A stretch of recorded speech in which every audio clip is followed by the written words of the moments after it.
धरता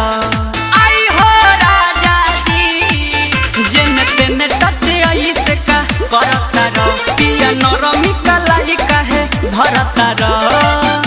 सब दिन के साथी आज सधाइए देवका तो आई हो राजा जी मुआइए देवका मुआइए देवका अरे ए हो राजा जी मुआइए देवका मुआइए देवका अरे काहे ऐसे करता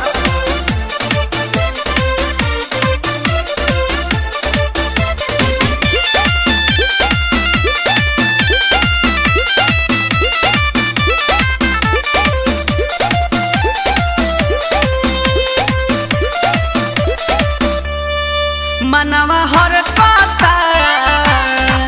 तनी फर के रहना जवन बात बा तनिका दूरे से